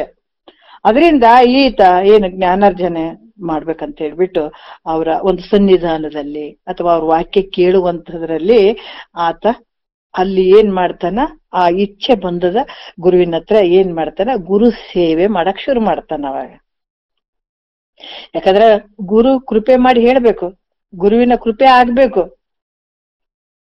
ಅವಾಗ ಅದಕ್ಕೆ ಹೇಳ್ತಾರಲ್ಲ, ಸುಮ್ಮನಾಗೋದು ವಿಧಿಯೋಳು ಒಂದದೇ ಮುಕ್ತಿ, ಸುಮ್ಮನಾಗೋದು ಸುಮ್ನೆ ಆಗ್ಬಿಡ್ತದನ ಮುಕ್ತಿ? ಎಲ್ಲೋ ಒಂಚೂರು ಅಷ್ಟಿಷ್ಟು ಕೇಳ್ಬಿಟ್ಕೇಸಿ ನಾನು ಹೇಳಕತ್ತೀನಿ ಅಂದ್ರೆ ನಾನು ಮುಕ್ತಿ ಆಗ್ಬಿಡ್ತಾನೆ? ಬೇಕಲ್ಲ, ನಾನು ಮಾಡ್ಕೊಂಡಿದ್ದು ಈಗ ಒಂದೇ ಸಲಕ್ ಮನೆ ಆಗ್ಬಿಡ್ತಾನೆ. ಕೆಳಗಡೆ ಎಲ್ಲ ಕಾಲಮ್ ಹಾಕ್ಬೇಕು, ಸಿಮೆಂಟ್ ಕಾಂಕ್ರೀಟ್ ಎಲ್ಲ ಹಾಕಿ ಹಾಕಿ ಹಾಕಿ ಬಂದಾಗ ಆ ಮನೆ ಸದೃಢ ಆಗ್ತದ, ಇಲ್ಲಾಂದ್ರೆ ಸುಮ್ನೆ ಆಗ್ಬಿಡ್ತದನ? ಇದು ಹಾಗೇನೆ. ಇದು ಏನೋ ಒಂಚೂರು ಹಂಗೆ ಸ್ವಲ್ಪ ವಿಷಯಗಳನ್ನ ಕಲೆಕ್ಟ್ ಮಾಡ್ಕೊಂಡು ಹೇಳ್ತೀನಿ ಅಂದ್ರೆ ಹೌದು, ನೀ ಎಲ್ಲರಿಗೂ ಹೇಳ್ಬಿಟ್ಟು ಹೌದು ಅನ್ಸ್ಕೊಳ್ಬೋದು, ನಿನ್ ಕೆಲ್ಸನೇ ಆಗಿಲ್ಲಲ್ಲ, ತಗೊಂಡೇನ್ ಮಾಡ್ತೀಯ ಅದನ್ನ ತಗೊಂಡು. ಅದಕ್ಕೆ ಈ ಭಾವ ಬಂತಲ್ಲ, ಏನ್ ಮಾಡಿದಾತ, ಎಂತ ಒಂದು ನಿಜಗೊಂಡ್ರು ಕೂಡನು ಭುಜಲಿಂಗ ಗುರುಗಳ ಹತ್ರ ಹೋಗಿ ಸೇವಾದಿಗಳನ್ನ ಮಾಡಿದ್ರು ಅವ್ರು. ಸೇವಾದಿಗಳು ನಮ್ಗ ಅವಕಾಶ ಇಲ್ಲಲ್ರಿ ಸಿಗ ಮಾಡಾಕ ಅಂತ ಅಂದ್ರೆ, ಮಾಡದೇ ಇದ್ರೆ ಹಿಂದಿನ ಜನ್ಮದಾಗ ನೀ ಮಾಡಿರ್ತಿದ್ವಿ, ಆ ಭಾಗ್ಯದಿಂದ ಆ ಪುಣ್ಯದ ಫಲದಿಂದ ಈ ವಿಷಯಗಳು ಸಿಗ್ತಾವಂತ ತಿಳ್ಕೊಬೇಕು. ಮತ್ತೆ ನಾವ್ ತಿರ್ಗಾ ಹೋಗಿ ಮಾಡ್ಬೇಕೇನ್ರ ಅಂತ ಅಲ್ಲ. ಇದು ಯಾವಾಗ ಈ ವಿಚಾರಗಳು ನಮ್ಗೆ ಸಿಗಾಕತ್ತೇವಂದ್ರೆ ನಾವ್ ಹಿಂದ್ ಮಾಡ್ಕೊಂತ ಬಂದೀವಿ, ಅದಕ್ಕೆ ನಮ್ಗೆ ಸಿಕ್ಕವಂತ ತಿಳ್ಕೊಬೇಕು ನಾವು. ಮತ್ತೆ ಹಿಂದ್ ಹೋಗಿ ಮಾಡ್ಬೇಕೇನ್ರಿ ಅಂತ ಅಲ್ಲ. ಇಲ್ಲಿ ಹೇಳ್ತಾರೆ ಏನಂದ್ರ ಗುರು ಸೇವೆ. ಅದಕ್ಕೆ ಗುರುಪಾದ ಸೇವೆಯನ್ನು ಒಲವಿಂದ ಮಾಡದೆ ಬಹಳಷ್ಟು ಜನ ನಾವು ಪ್ರಚಾರಕ್ಕೆ ಮಾಡ್ತೀವಿ. ಏನಂದ್ರ ಗುರು ಕಾಣ್ಬೇಕು, ಗುರುಗಳು ಬಂದಿರ್ತಾರ ಮಠದಾಗ, ಹೌದಲ್ಲ, ಶ್ರೋತ್ರಿಯ ಬ್ರಹ್ಮನಿಷ್ಠ ಸದ್ಗುರುಗಳಿಗೆಲ್ಲ ಸರ್ವಂತರ್ಯಾಮಿ ಎಲ್ಲ ಗೊತ್ತಿರ್ತದತ್ತ. ಅದು ಬಂದಾಗ ನಾವ್ ಎದುರುಗಡೆ ಕೆಲಸ ಮಾಡ್ದಂಗ್ ಮಾಡ್ಬೇಕು. ಏನ್ ಭಾರಿ ಮಾಡಾಕತ್ತರಿ, ಬಾಳ ಸೇವೆ ಭಾರಿ ಮಾಡ್ತಾನ, ಗುರುಗಳು ಹೇಳ್ಬೇಕು, ನಾವು ಅನ್ಸ್ಕೊಳ್ಬೇಕು, ಖುಷಿ ಪಡ್ಬೇಕು. ಗುರುಗಳು ಕಾಣ್ಲಿಲ್ಲ, ಬಿಟ್ಟು ಕುಂದ್ರಬೇಕು. ಹಿಂಗಾದ್ರೆ ಹೆಂಗ್ರಿ ಒಲಿಮೆ ಆಗ್ತದ, ಗುರು ಒಲಿಮೆ ಆಗ್ತದ? ಒಳವರೆಗೂ ಒಂದಾಗ್ಬೇಕು. ಯಾಕಂತಾರ ಗುರು ಸೇವೆ ಆಪ್ತ ಅಂಗ ಸ್ಥಾನ ಸದ್ಭಾವ ಅಂತ ಹೇಳ್ತಾರೆ. ಅಂತ ಅವಕಾಶ ಸಿಕ್ಕ್ರ ಬಹಳಷ್ಟು ಶರೀರವನ್ನ ಧಣಿಸಿ ಬಿಡ್ಬೇಕು, ಮಾಡ್ಬೇಕು ಆ ಸೇವೆ. ನಿನ್ನ ಶರೀರದ ಮೇಲೆ ಕೂಡ ಅರಿವಿಲ್ದಂಗ ಆ ಸೇವೆಯಲ್ಲಿ ತಲ್ಲೀನಾಗ್ಬೇಕು ನೀನು. ಯಾಕಂತಂದ್ರ ಯಾವುದೇ ಒಂದು ವಂಚನೆ ಇರದೆ, ಈಗ ಬಹಳಷ್ಟು ಅಂತಾರ ಗುರು ಸೇವೆ ಮಾಡಿದ ತಕ್ಷಣ ಹಿಂದ್ಗಡೆ ಬಹಳಷ್ಟು ಹಂಗ್ ಮಾಡ್ರಿ, ಗುರುಗಳು ಹಿಂಗ್ರಿ ಹಂಗ್ರಿ, ಮತ್ ಗುರುಗಳು ಹಿಂದ್ ಮಾತಾಡ್ಕೊಳ್ಳುವಂಥದ್ದು, ಗುರುಗಳ ಎದುರುಗಡೆ ಹೌದೌದು ಅನ್ಸ್ಕೊಳ್ಳೋದು, ಗುರುವಿನ ಇವ್ರು ನಿಜವಾದ ಶಿಷ್ಯರಾಗ್ತಾರೆ ಇವ್ರ ಹೇಳ್ತಾರ. ಯಾಕಂತಂದ್ರ ಆಪ್ತ ಅಂಗ ಸ್ಥಾನ ಸದ್ಭಾವ ಇವು ಬಹಳಷ್ಟು ಯಾಕ್ರಿ ಮಾಡ್ಬೇಕು ಈ ವಿಚಾರ ನೋಡ್ರಿ. ಯಾಕಂದ್ರ ಗುರು ಸೇವೆನ ಯಾಕೆ ಮಾಡ್ಬೇಕು ನಾವು? ಅವ್ರಿಗೆ ಏನಾರು ಕಡಿಮೆ ಬಿದ್ದದ ನನ್ ಗುರುಗಳಿಗೆ? ಅವ್ರಿಗೇನು ಉಪಕಾರ ಮಾಡಕತ್ತೀವೇನ್ ನಾವು? ಅವರಿಂದ ನಮಗ್ ಬಹಳ ಸಹಾಯ ಆಗ್ಬಿಡ್ತದೇನ? ಹಂಗ ಅನ್ಕೊಳಂಗಿಲ್ಲ. ಯಾಕಂದ್ರ ನಮ್ಮಲ್ಲಿರುವಂತ ಅಹಂಕಾರ ಐತಲ್ಲ, ಯಾಕಿದೆ ಅಂತ ಒಬ್ಬ ರಾಜ ಇದ್ರು ಕೂಡ ಗುರು ಸೇವೆ ಮಾಡ್ಬೇಕಿದ್, ಜ್ಞಾನ ಪ್ರಾಪ್ತಿ ಮಾಡ್ಕೊಳ್ಬೇಕಾದಾಗ ಯಾರಿದ್ರು ಕೂಡ ಮಾಡ್ಬೇಕಿದ್ ಗುರು ಸೇವೆ. ಅದಕ್ಕ ಸದ್ಗುರುವಿಗೆ ಜಗತ್ತೇ ಬಾಗ್ಬೇಕು, ಬಾಗ್ತದ, ಇಡೀ ಲೋಕನೇ ಬಾಗ್ತದ ಸದ್ಗುರುವಿಗೆ. ಯಾಕ್ರಿ ನಾವು ಅವ್ರಿಗೆ ನಾವು ಹೆಲ್ಪ್ ಮಾಡಾಕತ್ತೀವ್ರಿ? ಇಲ್ರಿ ಗುರುಗಳಿಗೆ ಬಾಳ ಹೆಲ್ಪ್ ಮಾಡಾಕತ್ತೀವಿ, ಸಹಾಯ ಮಾಡೀವ್ರಿ ಅಂತ ಅಂತೀರೇನು ಅಂದ್ರೆ ಹೇಳ್ತಾರ. ಹಂಗಲ್ಪ, ನಿನ್ನಿಂದ ಯಾವ ಅವಶ್ಯಕತೆನೂ ಇಲ್ಲ, ಅಥವಾ ಎಲ್ಲ ದಾಟಿ ಬಿಟ್ಟಿದಾನ ಸದ್ಗುರು, ನೀನೇನು ಉಪಕಾರ ಮಾಡೋದಂತದ್ ಏನ್ ಇರಂಗಿಲ್ಲ ಆತಗ. ಆದ್ರ ನಿನ್ನಲ್ಲಿರುವಂತ ಅಜ್ಞಾನ ಅನ್ನುವಂಥದ್ದು ಇರ್ತದಲ್ಲ, ಅದು ಯಾವುದು ಅಹಂಕಾರ. ಅಹಂಕಾರ ನಿನ್ನ ಬುದ್ಧಿ, ಒಳ್ಳೆ ಬುದ್ಧಿಯನ್ನ, ಸದ್ಗುಣಗಳನ್ನ, ಏನೇನ್ ಅದಾವ ಅಧರ್ಮ ಎಲ್ಲವನ್ನ ತಿಂದಾಕ್ಬಿಟ್ಟಿರ್ತದದು. ಆ ಅಹಂಕಾರವನ್ನು ಬಗ್ಗ ಬಡಿಬೇಕಾಗಿತ್ತಂದ್ರೆ ಅದು ಎದರಿಂದನೂ ಹೋಗಂಗಿಲ್ಲ. ಈ ಸೇವೆ ಮಾಡ್ಬೇಕು ನೀನು. ಅಹಂಕಾರ ಹೋಗ್ಬೇಕಾಗಿತ್ತಂದ್ರೆ ಈ ಸೇವಾದಿಗಳು ನಿನಗ್ ಬಹಳ ಮುಖ್ಯ. ಅದಕ್ಕ ಈ ರೀತಿ ಅಲ್ಲಿ ನೀ ಯಾವಾಗ ನಿನ್ನ ಅಹಂಕಾರವನ್ನು ಬಗ್ಗು ಬಿಡ್ತೀವಿ. ಈಗ ನಾವು ದೇವರಿಗೆ ನಾವು ಬರೀ ನಮಸ್ಕಾರ ಮಾಡಿಬಿಡ್ಬೋದು, ಇಷ್ಟೇ ಬಗ್ಗಿ ನಮಸ್ಕಾರ ಮಾಡಿಬಿಡ್ಬೋದು. ಆದ್ರೆ ಒಬ್ಬ ಸದ್ಗುರಿಗೆ ಸಾಷ್ಟಾಂಗ ನಮಸ್ಕಾರ ಮುಖ್ಯ. ಅಷ್ಟಾಂಗಗಳನ್ನ ನೆಲಕ್ ಹಾಕುವಂಥದ್ದು. ಯಾಕಂದ್ರ ನಮ್ಮಲ್ಲಿರುವಂತ ಒಂದು ಪರಿಪಕ್ವತೆ ಅಂತಃಕರಣ ಹೆಂಗಿದೆ, ನಮ್ಮಲ್ಲಿ ಹೋಗ್ಬೇಕಲ್ಲ, ಅಹಂಕಾರ ಅನ್ನುವಂಥ ಸಂಪೂರ್ಣ ಹೋಗ್ಬೇಕಲ್ಲಿ. ಹೋಗಿ ಯಾವ ರೀತಿ ಸೇವೆ ಮಾಡ್ತೇವಿ, ಯಾವ ರೀತಿಯ ಒಂದು ಶ್ರದ್ಧೆ ಐತೆ ಆ ಸೇವೆಯಲ್ಲಿ, ಯಾವ ರೀತಿ ಆ ಒಲುಮೆಯಿಂದ ಮಾಡಕತ್ತೆ ಅನ್ನೋದ ಸದ್ಗುರಿ ಗೊತ್ತಾಗ್ತಾ ಬರ್ತದಲ್ಲ. ಆವಾಗ ನೀನ್ ಕೃಪೆ ಮಾಡಂತ ಹೇಳೋದ್ ಬೇಡ, ಕೇಳೋದ್ ಬೇಡ, ಏನು ಬೇಡ. ಆತನ ಅಂತಃಕರಣ ಅರಳಿ ಬಿಟ್ಟವ ಏನ್ ಚಂದ ಮಾಡ್ತಾನಪ್ಪ, ಇರ್ಬೇಕು ಶಿಷ್ಯ ಇಂತ ತಿರ್ಬೇಕಂತ ಒಂದ್ ಮಾತು ಆತನ ಬಾಯಿಲಿ ಬರ್ಲಿ, ಧನ್ಯ ಆಗಿಬಿಟ್ಟಿನಿ, ಮುಗೀತು. ಅವಾಗೆ ಕೃತಕೃತ್ಯ ಧನ್ಯ. ಏನೋ ರೊಕ್ಕ ರೂಪಾಯಿ ಕೊಟ್ಟು ಹಂಗ್ ಮಾಡ್ಬೇಕು, ಅದು ಹಂಗ್ ಬರುವಂತದ್ದೆಲ್ಲ. ಗುರುವಿನ ಹತ್ರ ಕೂಡ ತಾನೇ ಅರಳ್ಬೇಕದು. ಆ ಕೃಪೆ ಅನ್ನುವಂತ ಪುಷ್ಪ ಅರಳ್ಬೇಕದು ಶಿಷ್ಯನ ಮೇಲೆ. ಅವಾಗ ಕೆಲಸ ಆಯ್ತು ನೋಡ್ರಿ. ಹಂಗ ಆ ರೀತಿ ಗುರುಪಾದ ಒಂದು ಗುರು ಸೇವೆ ಮಾಡಕ್ ಶುರು ಮಾಡ್ತಾನ. ಆಮೇಲೆ ಗುರುಪಾದ ಸೇವೆಗೆ ವೇದಾರ್ಥ ಸೂಚನೆ ನೋಡ್ರಿ ಏನ್ ಹೇಳ್ತಾರ. ಗುರುಪಾದ ಸೇವೆ ಅಂತ ಇದು ಬಹಳಷ್ಟು ಗುರು ಸೇವೆಯನ್ನ ಮಾಡಿ ಜ್ಞಾನವನ್ನ ಪಡೆಯೋದಕ್ಕೆ ಬಹಳಷ್ಟು ಒಳ್ಳೆ ಸಾಧನೆ ಇದು. ಯಾಕಂತಂದ್ರ ಇಲ್ಲಿ ಕೂಡ ಹಲವಾರು ಒಂದು ಈ ಸನ್ನಿಧಾನದಲ್ಲಿ ಏನಂತಂದ್ರ ಒಳ್ಳೆ ಸದ್ಗುಣಗಳು, ಸತ್ಸಂಗ ಇವೆಲ್ಲ ನಮ್ಗ್ ಸಿಗ್ತಾವ್ ಗುರುವಿನ ಹತ್ರ. ಈ ಪ್ರಕಾರ ಮುಕ್ತಿ ಇಚ್ಛೆಯಿಂದ ಏನಾಗ್ತದ ಗುರುಪಾದ ಸೇವೆ ಮಾಡುವಂಥದ್ದು. ಇದರಿಂದ ಏನಾಗ್ತದ ಅಲ್ಲಿ ವೇದವಾಕ್ಯಗಳು, ಶ್ರವಣಾದಿಗಳು, ಯಾಕಂದ್ರ ಇವು ವೇದಗಳಲ್ಲಿರುವಂತ ವಾಕ್ಯಗಳಾಗಿರ್ಬೋದು, ಇವೆಲ್ಲ ವಿಚಾರಗಳು, ಶ್ರುತಿ ಪ್ರಮಾಣಗಳಾಗಿರ್ಬೋದು, ಇವೆಲ್ಲ ಈ ಶ್ರವಣಾದಿಗಳನ್ನ ಅಲ್ಲಿ ಮಾಡ್ಲಿಕ್ಕೆ ಶುರು ಆಗ್ತದೆ. ಯಾವಾಗ ಗುರು ಕೃಪೆ ಅಲ್ಲೇ ಆಯ್ತು, ಗುರುವಿನ ಒಲುಮೆಯಾಗಿ ಗುರು ಸೇವಾದಿಗಳನ್ನ ಮಾಡ್ತಾ ಹೋದಾಗ ಅವಾಗ ಏನಾಗ್ತದೆ ಅಂದ್ರೆ ಈ ಒಂದು ವೇದ ವಾಕ್ಯಗಳ ಶ್ರವಣ ಮಾಡಾಕ ನಿನಗ ಅನುಕೂಲ ಆಗಿಬಿಡುತ್ತೆ ನೋಡ್ರಿ. ಅದಕ್ಕ ಅದು ಯಾಕಂದ್ರೆ ಆ ಭಾವ ಹಚ್ಚುತ್ತದ, ನಿನ್ನ ಬಿಡಂಗಿಲ್ಲ. ಯಾವಾಗ ಅಲ್ಲಿ ಗುರುವಿಗೆ ಮತ್ತೆ ಶರಣಾಗತ ನಾದಿ ಅಂತಂದಾಗ ಅಲ್ಲಿ ಸೇವಾದಿಗಳು ಆ ಭಾವ ಬರುವಂತದ್ದು. ಮತ್ತೆ ಇಲ್ಲಿ ಗುರುವಿನಲ್ಲಿ ನೋಡ್ರಿ, ಯಾಕೆ ಇದು ಈ ವಾಕ್ಯಗಳು ಎಲ್ಲಾರು ಸಿಗ್ತಾವೆ ನೋಡ್ರಿ. ಹೊರಗಡೆ ಕೋಟಿ ರೊಕ್ಕ ಕೊಡ್ತೀನಿ ಅಂದ್ರೆ ಸಿಗಲ್ರಿ ಇವು. ಎಲ್ಲಿ ಹುಡುಕ್ತೀರಿ ಹೇಳ್ರಿ? ಬೇಕಾದ್ ಸಿಗಬಹುದು, ಕೋಟಿ ತಗೊಂಡೋದ್ರೆ ಇಟ್ ಬಂಗಾರ ಬೆಳ್ಳಿ ಎಲ್ಲಟು ತಗೋಬಹುದು, ಮುತ್ತು ರತ್ನ ತಗೋಬಹುದು. ಆದ್ರೆ ಎಲ್ಲಕ್ಕೂ ಮೀರಿದಂತ ಈ ವಾಕ್ಯಗಳು ತಗೊಳಕ್ ಆಗಲ್ಲ ರೀ. ಎಲ್ಲಿ ಸಿಗ್ತದ? ಗುರುವಿನ ಒಂದು ಸನ್ನಿಧಾನದಲ್ಲಿ ಇವೆಲ್ಲ ಸಿಗುವಂತಾವ್, ಹೊರಗಡೆ ಎಲ್ಲೂ ಸಿಗಂಗಿಲ್ಲ. ನಾವಿವತ್ತು ಆಸ್ತಿ ಸಂಪತ್ತಿ ಯಾಕೆ ಮಾಡ್ತೀವಿ ಅಂದ್ರೆ ನಾವು ಸುಖದಿಂದ ಇರ್ಬೇಕು, ನೆಮ್ಮದಿಯಿಂದ ಇರ್ಬೇಕು, ಒಂದೇ ಉದ್ದೇಶ ಐತಿಲ್ಲ. ಅದರಿಂದ ಏನೈತೆ ಹೇಳ್ರಿ? ನಾವು ಸುಖದಿಂದ ಇರ್ಬೇಕು, ನೆಮ್ಮದಿಯಿಂದ ಇರ್ಬೇಕು. ಆದ್ರೆ ಸುಖ ಕೊಟ್ಟಿತ್ತೇನದ? ಅದರಿಂದ ಇನ್ನೂ ದುಃಖನೇ ಅದ. ಇವತ್ತು ನಾವು ಬಂಗಾರ ತಗೊಳ್ತೀವಿ, ಯಾತಕ್ಕ? ಸುಖವಾಗಿ ಇರ್ತೀವಂತ ನಾವು ಬಂಗಾರ ತಗೊಳ್ತೀವಿ. ಅದೇ ಹಾಕೊಂಡು ಹೊರಗೆ ಹೋಗ್ರಿ ನೆಮ್ಮದಿ ಐತೇನ? ಮನೆಗಿಟ್ರೆ ನೆಮ್ಮದಿ ಐತೇನ? ಇಲ್ರಿ. ಮನ್ಯಾಗ ಯಾರು ಒಬ್ರು ಇದ್ರ ಚಂದ್ರಿ, ಮನೆ ಬಿಟ್ಟು ಹೋಗಕ್ ಹೆಂಗಾಗ್ತದ್ರಿ ಅದು? ಯಾಕೆ ರೊಕ್ಕ ರೂಪಾಯಿ ತುಂಬಿರ್ತೀವಿ ಆಲ್ಮರ್ಯಾಗ, ಅದಕ್ಕೆ ಬಿಟ್ಟು ಹೋಗಕ್ ಆಗಂಗಿಲ್ಲ ನಮಗ. ಇವತ್ತೆಲ್ಲ ಪ್ರವಚನ ಮಾಡಾಕ ಗುರುಗಳು ಬಂದಾರ್ರಿ, ನಡ್ರಿ ಹೋಗಮ್ಮ ಸ್ವಲ್ಪ ಎಲ್ಲರೂ ಮನೆ ಬಿಟ್ಟು ಬರ್ರಿ. ಅದಕ್ಕೆ ಈ ಧರೆ ಭೋಗವನ್ನೆಲ್ಲ ಬಿಟ್ಟು ಬರ್ತೀರಾ ಇಲ್ಲ ಇರ್ತೀರಾ ಅಂತದ.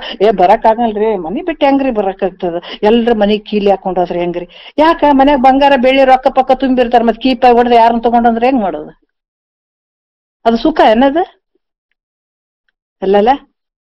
ಹಾಕೊಂಡ್ ಹೋಗಿವ್ರಿ, ಬಹಳಷ್ಟು ಹಾಕೊಳ್ಬೇಕಂತಾನೆ ಬಂಗಾರ ತಗೊಂಡು ಇವಾಗ ಹಾಕೊಳಕ್ಕೆ ಆಗವಂದಲ್ಲ. ಹಾಕೊಂಡ್ ಹೋಗ್ರಿ ನೆಮ್ಮದಿಯಿಂದ ಮನೆಗ್ ಬರ್ತೀವಿ ನಾವು. ಅದು ನೆಮ್ಮದಿ ಸುಖನಾ? ಇದೆಲ್ಲ ಗೊತ್ತಾಗಿರ್ತದಲ್ಲ ಇದೀಗ. ಹಂಗಾಗಿ ಅವ್ಯಾವ ನೆಮ್ಮದಿ ಕೊಡುವಂತವಲ್ಲ. ಅದಕ್ಕ ಈ ಗುರುಪಾದ ಈ ಸೇವೆಯನ್ನ ಮಾಡಿ ಈ ಭಾವವನ್ನ ತಗೊಂಡು ಈ ವೇದ ವಾಕ್ಯಗಳ ಶ್ರವಣ ನೋಡ್ರಿ ಎಷ್ಟು ಒಂದು ನಿನ್ನನ್ನ ಶಾಂತತೆ ತಗೊಂಡು ಹೋಗ್ತಾವ. ಎಷ್ಟೊಂದು ಆ ಮುಕ್ತಿ ಅನ್ನುವಂಥದ್ದು, ಅತ್ಯಂತ ದುಃಖ ನಿವೃತ್ತಿ ಪರಮಾನಂದದ ಸ್ಥಿತಿಗೆ ಹೋಗುವಂತ ವಾಕ್ಯಗಳು ಇಲ್ಲಿ ಸಿಗ್ತಾವ ನೋಡ್ರಿ, ಸದ್ಗುರುವಿನ ಹತ್ರ ಸಿಗ್ತಾವ. ಇದನ್ನ ವಿಚಾರ ಮಾಡಕ್ಕ ಮನಸ್ಸು ಹತ್ತುತ್ತದ. ಯಾಕಂದ್ರ ಈ ಶ್ರವಣ ಏನಾಗ್ತದಪ್ಪ ಅಂತ ಹೇಳ್ತಾರ, ಈ ವರ ವೇದಾರ್ಥಕ್ಕೆ ಶರೀರಾದಿ ನೇತಿಯ ಸೂಚನೆ ಅಂತ ಹೇಳ್ತಾರ. ಆಹಾ ನೋಡ್ರಿ ಎಲ್ಲಿಗ್ ಬಂದಿವಿ ಈಗ ನಾವು. ಈ ಶರೀರ ಸಾಯ್ತದ, ಊಟತದ, ಹಂಗಾಯ್ತು ಹಿಂಗಾಯ್ತು ಅಂತ ಹೊತ್ಕೊಂತ ಕುಂತಿದ್ವಿಲ್ಲ. ರೋಗ ಬಂತು, ರುಜಿನ ಬಂತು, ಅದು ಬಂತು. ಇಲ್ಲಿ ಗೊತ್ತಾಯ್ತು ನಮ್ಗ ಈ ದೃಶ್ಯವಾದಂತ ಈ ಶರೀರ ನೋಡ್ರಿ, ಇದು ಏನಾಗ್ಯದ? ದೃಶ್ಯವಾದಂತ ಈ ಶರೀರ ಹೆಂಗದಂತಂದ್ರ ಇದು ಆತ್ಮ ಅಲ್ಲ. ಯಾಕಂದ್ರೆ ಈ ಶರೀರವನ್ನ ಇದಿರಿಟ್ಟು ತಿಳಿಯುವಂತ ನಾನು ಬ್ಯಾರೆ ಅದೀನಿ ಅಂತ ಗೊತ್ತಾಯ್ತು ಈಗ. ಯಾವುದು ನಿನ್ನಿಂದ ತಿಳಿಸಿಕೊಳ್ತದ ಎಲ್ಲವೂ ಅನಾತ್ಮದಿಂದ ಕೂಡಿದವ. ನೀ ತಿಳಿಸಿಕೊಳ್ಳುವಂತ ಯಾವಾಗ್ಲೂ ಇರುವಂತವ್ ಅಂತ ಗೊತ್ತಾಗಕತ್ತದ. ಈಗ ಗೊತ್ತಾಯ್ತು. ಅಂದ್ರೆ ಶರೀರ ದೃಶ್ಯವಾಗಿ ತಿಳ್ಕೊಳಕತ್ತಿದೆ, ಮನಸ್ಸು ತಿಳ್ಕೊಳಕತ್ತಿದೆ. ಕೇಳ್ತಾ ಇದೆಯಲ್ಲ ಎಲ್ರಿಗೆ? ಹಲೋ. ಹಾ ಅದೇ ಅದಕ್ಕೆ ಇಲ್ಲಿ ಏನ್ ಹೇಳ್ತದ, ದೃಶ್ಯವಾದಂಥ ಈ ದೇಹ ಅನಾತ್ಮದಿಂದ ಕೂಡಿದವ. ಈ ಶರೀರ ನಾನಲ್ಲ, ಈ ಮನಸ್ಸು ನಾನಲ್ಲ. ಇಷ್ಟು ದಿವಸ ಮನಸ್ಸು ಹಂಗೈತ್ರಿ ಹಿಂಗೈತ್ರಿ, ನನ್ನ ಮನಸ್ಸು ಹೆಂಗಂಗ ಆಗ್ತಿದ್ರ ಅಂತ ಕುಂತದ್ದು ಈ ಮನಸ್ಸು ನಾನಾಗಕ್ ಸಾಧ್ಯ ಅಲ್ಲ. ಇದು ನನ್ನಿಂದ ತಿಳಿಸಿಕೊಳ್ತದ. ಈ ಮನಸ್ಸನ್ನ ಇದ್ರಿಟ್ಟು ಅರಿಯುವಂತಹ ಶಕ್ತಿ ನಾನು ಬೇರೆನೆ ಇದ್ದೀನಿ. ಈ ಬುದ್ಧಿ ನಾನಲ್ಲ, ಚಿತ್ತು ನಾನಲ್ಲ, ಇದು ಯಾವುದು ನಾನಲ್ಲ. ಇವನ್ನ ಬಿಡುವಂಥದ್ದು, ನೀತಿಗಳಿಯುವಂಥದ್ದು. ಅಂದ್ರ ಇವೆಲ್ಲ ಬಿಟ್ಟಾಗ ಅಂತಂದ್ರೆ ಯಾರು ನಾನು? ಶರೀರನೂ ನಾನಲ್ಲ, ಮನಸ್ಸನ್ನು ನಾನಲ್ಲ, ಬುದ್ಧಿನೂ ನಾನಲ್ಲ, ಕರ್ಮೇಂದ್ರಿಯಗಳು ನಾನಲ್ಲ, ಪ್ರಾಣವಾಯು ಯಾವ ನಾನಲ್ಲ ಅಂತ ಮತ್ ನಾನ್ ಯಾರು? ಇಲ್ಲಿ ಬಂತು ನೋಡ್ರಿ ಪ್ರಶ್ನೆ. ಅದಕ್ಕ ಇವು ಕೂಡ ಹೇಳ್ತಾರೆ. ಯಾಕಂದ್ರೆ ವಿಚಾರಿಸುತ್ತ ಮತ್ತೆ ಏನಾಗ್ತದ, ಈ ಕೋಶಗಳ ಹತ್ರ ವಿಚಾರ ಮಾಡುವಂಥದ್ದು. ಅನ್ನಮಯ ಕೋಶ ಐತಪ್ಪ, ಇದು ಒಂದು ಕೋಶ ನೋಡ್ರಿ, ಅನ್ನಮಯ ಕೋಶ. ಈ ಅನ್ನಮಯ ಕೋಶ ಎದರಿಂದ ಆಗ್ಯದ? ಅನ್ನದಿಂದ ಆಗ್ಯದ. ಅನ್ನದಿಂದ ಆಗ್ಯದ ಅಂದ್ರೆ ಇದು ಷಡ್ಭಾವಿಕರ್ಕ್ ಒಳಗಾಗ್ತದ. ಅಂದ್ರೆ ಇದು ಊಟತದ, ಸಾಯ್ತದ. ಇದು ಜಡದಿಂದ ಕೂಡ್ಯದ. ಪ್ರಾಣಮಯ ಕೋಶ ಅದು ಕೂಡ ಹಸಿವು ತೃಷೆಗಳಿಗೆ ಗುರಿ ಆಗ್ತದ. ಅದು ಒಂದಲ್ದ ಒಂದ್ಸಲ ಇಲ್ದಂಗ ಆಗುವಂಥದ್ದು ಪ್ರಾಣಮಯ ಕೋಶ. ಅದ್ರ ಬಗ್ಗೆ ವಿಚಾರಗಳು ಶುರು ಆಗ್ತಾವ. ಮನಮಯ ಕೋಶ ಅದು ಕೂಡ ಸಂಕಲ್ಪ ವಿಕಲ್ಪ ಮಾಡ್ಕೊಳ್ಳುವಂಥದ್ದು. ಅದು ಕೂಡ ಜಡವಾಗಿರುವಂಥದ್ದು. ಅದಕ್ಕೂ ಶಕ್ತಿ ಇಲ್ಲ. ಇವಕ್ಕೆ ಯಾಕೂ ಸ್ವತಂತ್ರ ಶಕ್ತಿ ಇಲ್ಲ ಇವಕ್ಕ. ಅದು ಕೂಡ ಏನಾಗ್ತದ, ನಿನ್ನಿಂದ ತಿಳಿಸಿಕೊಳ್ತದ. ಮನಸ್ಸು ಕೂಡ ಯಾಕೋ ನನ್ನ ಮನಸ್ಸು ಸಮಾಧಾನ ಇಲ್ಲ ನೋಡ್ರಿ ಅಂತೀವಿ. ಹೌದಿಲ್ಲ? ನೀವು ಸಮಾಧಾನ ಇರೋ ಬ್ಯಾರೇನೇ ಇದೆ, ಆದ್ರ ಸಮಾಧಾನ ನನಗೆ ಯಾಕೋ ಮನಸ್ಸ ಸಮಾಧಾನ ಇಲ್ರಿ, ನನ್ನ ಮನಸ್ಸೇ ಸಮಾಧಾನ ಇಲ್ರಿ ಅಂದ್ರೆ ಮತ್ತೆ ನೀನ್ ಬೇರೆ ಮನಸ್ಸು ಬೇರೆ. ಹೌದಿಲ್ಲ? ಮನಸ್ಸನ್ನ ಅರಿಯುವಂತ ನೀನ್ ಇದೆ, ಅದನ್ನ ಅರಿಯುವಂತ ತಿಳ್ಕೊಂಡ್ಬಿಟ್ರೆ ಆಯ್ತಲ್ಲ, ಮುಗ್ದವಾಯ್ತು. ಅರಿಸಿಕೊಳ್ಳುವಂತ ತಗೊಂಡು ನೀನೇನ್ ಮಾಡ್ತಿ? ಅದಕ್ಕೆ ನನ್ನ ಮನಸ್ಸು ಅನ್ನುವಂಥದ್ದು, ಬುದ್ಧಿ ಅನ್ನುವಂಥದ್ದು ಕೂಡ ನಿಶ್ಚಯ ಮಾಡುವಂಥದ್ದು ಅದು ಕೂಡ ನೀನಲ್ಲ. ಆನಂದ ಅನ್ನುವಂಥದ್ದು ಎಷ್ಟು 8 ಆನಂದಗಳ ಬಗ್ಗೆ ಹೇಳ್ಯಾರ, ಹಿಂದ್ಗಡೆ ಹೇಳಿದಾರ. ಆ ಆನಂದ ಈ ಆನಂದ ಏನೇನು ಎಲ್ಲ ತೋರಕತ್ತೇವ, ಎಲ್ಲ ಪ್ರತಿಬಿಂಬ ಆನಂದಗಳು, ಯಾವ ಸತ್ಯ ಆನಂದಗಳು ಅಲ್ಲಲ್ಲ ಇವು. ಇವನ್ನ ವಿಚಾರ ಮಾಡಿ ಇವೆಲ್ಲ ಇವು ಘಟದಂತೆ ವಿಷಯಗಳು ಅದಾವ ಇವು. ಅದಕ್ಕೆ ಇವು ಯಾವ ನಾನು ಅಲ್ಪ, ಇವು ನಾನಿಷ್ಟು ದಿವಸ ಮೋಸ ಹೋಗಿದ್ದೆ ಅಂತ ಇವಾಗ ಗೊತ್ತಾಗ್ಬಿಟ್ಟು ಆತ ಇವಕ್ಕೆಲ್ಲಕ್ಕೂ ಸಾಕ್ಷಿ ರೂಪವಾಗಿರುವಂತ, ವಿಲಕ್ಷಣ ಸ್ವರೂಪವಾಗಿರುವಂತ ನಾನು ಪ್ರತ್ಯೇಕಾತ್ಮ ನಾನು ಇದ್ದೀನಿ ಅನ್ನುವಂಥ ಜ್ಞಾನೋದಯ ಅವಾಗ ಆಗಿರುವಂಥದ್ದು. ಅಂದ್ರ ಅನಾತ್ಮ ದೇಹದಿಗಳನ್ನ ನೇತಿಗಳಿದ್ರಿಂದ ಅವಾಗೇನಾಗ್ತದ, ನಾನು ಯಾರಿದ್ದೀನಿ ಅನ್ನುವಂಥದ್ದು ಜ್ಞಾನ ಅವಾಗ ಆಗ್ತದೆ. ಇಷ್ಟೆಲ್ಲ ಮಾಡ್ಕೊಂಡಿರ್ತಾನತ ಅವಾಗ. ಯಾಕಂದ್ರೆ ಅವಾಗ ಈ ಭಾವ ಬರ್ತದ, ಜ್ಞಾನ ತಾನು ಯಾರಿದ್ದೀನಿ ಅನ್ನುವಂಥದ್ದು ಅಲ್ಲಿ ಗೊತ್ತಾಗ್ತದ. ಅದಕ್ಕೆ ಈ ರೀತಿಯಲ್ಲಿ ಆತ ಈ ಕ್ರಮವಾಗಿ ಈ ರೀತಿ ಆತ ಬಂದಿರ್ತಾನೆ. ಯಾಕಂದ್ರೆ ಈ ಹಿಂದೆ ಕೂಡ ಹೇಳಿದರೆ ಯಾವ ರೀತಿ ಜಗತ್ತಿನಲ್ಲಿ ವರ್ತನೆ ಮಾಡ್ಬೇಕು, ಎಲ್ಲ ವಿಷಯಾದಿಗಳು ಹೆಂಗ್ ತಿಳ್ಕೊಂಡಿರ್ತಾನ ಅದೆಲ್ಲಾನು ಈ ವಿಚಾರದಲ್ಲಿ ಆತ ಈ ನಡೆಯಲ್ಲಿ ಬಂದಿರ್ತದ. ನಡೆ ನುಡಿ ಎರಡು ಒಂದಾಗಿರ್ತಾವ. ಹಂಗಾಗ್ಬಿಟ್ಟು ಈಗ ಮತ್ತೆ ನಾವು ಇನ್ನೊಂದು 2 ನಿಮಿಷ ಅದ. 3ನೇ ನುಡಿಯಲ್ಲಿ ಹೇಳ್ತಾರೆ, 6 ನಾನೆಂಬುದಕ್ಕೆ ಸೋಹಂ ಭಾವನೆ ಸೂಚನೆ, ವಿಚಾರಿತ ಸೋಹಂ ಭಾವನೆ ಅವಣಿಸದ ಸಾರ ಸುಖ ಸೂಚನೆ, ಸುಖಕ್ಕೆ ನಿತ್ಯ ನಿಜ ನಿರ್ವಿಕಾರ ಗುರು ಶಂಭುಲಿಂಗವಾಗಿ ಹುದೆ ಸೂಚನೆ ಅನ್ನುವಂಥದ್ದು. ಬಡ ಬಡ ಬಡ ಬಡ ಮುಗ್ಸಕ್ಕಾಗಂಗಿಲ್ಲ. ಗುರುನಾಥ್ ಏನ್ ವಿಚಾರಗಳು ತಿಳಿಸ್ತಾನೆ ಅಷ್ಟಿಷ್ಟು ಮಾತ್ರ ಹೇಳ್ಕೊಂಡು ಹೋಗೋಣ, ಮತ್ತೆ ಅವಸರ ಆದಂಗ ಆಗ್ಬಿಡ್ತದ ನನಗೂ ಕೂಡ. ಮತ್ತೆ ಇದನ್ನ ವಿಚಾರ ಇಟ್ಕೊಂಡು ನಾಳೆ ಮಾತಾಡೋಣ ಅಂತ ಅನಿಸ್ತದ. 1-2 ಮಾತು ಗುರುಗಳು ಪಾದಕ್ಕೆ ಅರ್ಪಿಸಿ ಹರಂ.